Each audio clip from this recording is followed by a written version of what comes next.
తెరేజమ్మ వచ్చి సాక్ష్యం చెప్తారు.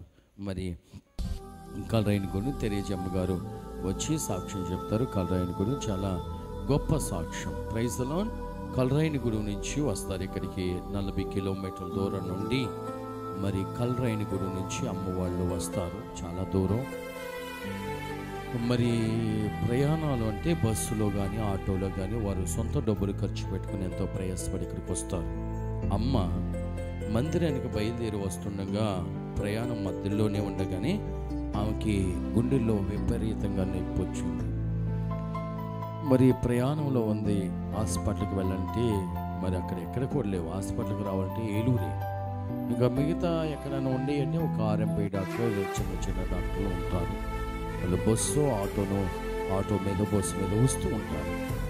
భయంకరంగా గుండె నొప్పి వచ్చినప్పుడు విజయరాయికి వచ్చేసరికి బాగా నొప్పి ఎక్కువగా వచ్చింది, అంటే బాగా ఎక్కువైపోయింది. మరి గుండె నొప్పి, తల నొప్పి, కడుపు నొప్పి అంటే వేరేగా ఆలోచించవచ్చు, కానీ గుండె నొప్పి అంటే ఎవరికైనా భయమే. చిన్నగా సులుకు మంది అనుకో గుండెలో, అప్పటికే భయం వేస్తుంది మనకి.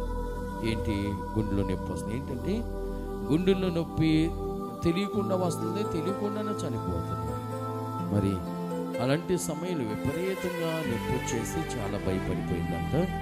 ప్రార్థన చేసుకుంటానే మందిరానికి వచ్చింది. ఇంకా ప్రభా నేను ఏం చేయలేను, ఎక్కడికి వెళ్ళలేను, ఎవరు కొనలేరు అని ఆ నొప్పుతోనే మన చర్చికి రావటం జరిగింది. చూడండి ఎంత గొప్ప సాక్ష్యము. ప్రార్థన చేసుకుంటూ చర్చికి వచ్చింది. మందిరానికి చేరేసరికి నొప్పి పూర్తిగా తగ్గిపోయింది.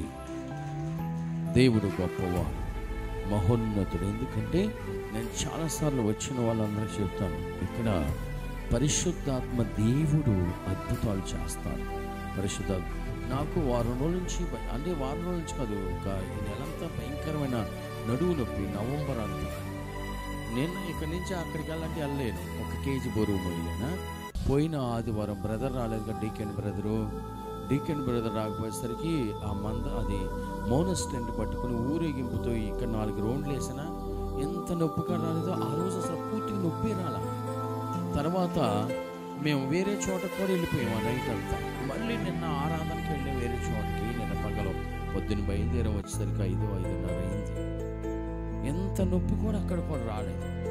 దేవుని పని చేస్తుంటే అసలు ఆ నొప్పి అనిపిస్తలేదు, ఏమనిపిస్తలేదు. ఏంటి ప్రభా సడన్గా నొప్పి తగ్గిపోయింది ఈరోజు అంటున్న వీళ్ళతో. ఆదివారం ఏంటి అసలు నాకు చాలా యాక్టివ్గా ఉన్నాను ఈరోజు అన్నాను నేను. తర్వాత నిన్న కూడా ఎంతసేపు నిలబడ్డావు, ఎంతసేపు అంటే చాలాసేపు నిలబడ్డావు, అయినా ఎంత నొప్పిగా రాలేదు.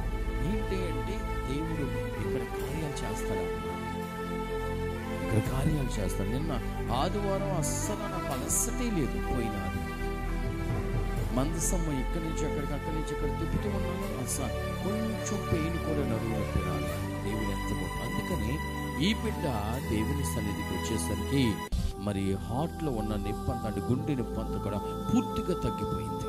చూడండి ఎంత గొప్ప సాధ్యం. అలాగే ఆ తర్వాత హాస్పిటల్కి వెళ్ళి పరీక్షలు చేయించుకుంది. రిపోర్ట్లన్నీ కూడా నార్మల్గా రావాలని కూడా ప్రార్థన చేసింది. రిపోర్ట్లన్నీ కూడా నార్మల్గా వచ్చినాయి.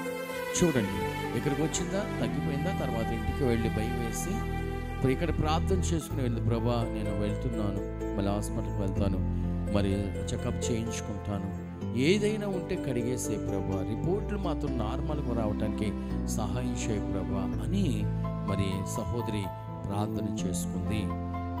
దేవుని మహాకృపను బట్టి అన్ని రిపోర్ట్లు కూడా నార్మల్గా వచ్చింది. గడి క్లాప్స్ కొట్టారు. దేవుడు తెరేజమ్మ పట్ల చేసిన అద్భుతాన్ని బట్టి, ఆశ్చర్యమైన కార్యాన్ని బట్టి దేవునికి వందనాలు తెలియపరుస్తూ ఇచ్చిన సాక్ష్యము దేవుడు దీవించు.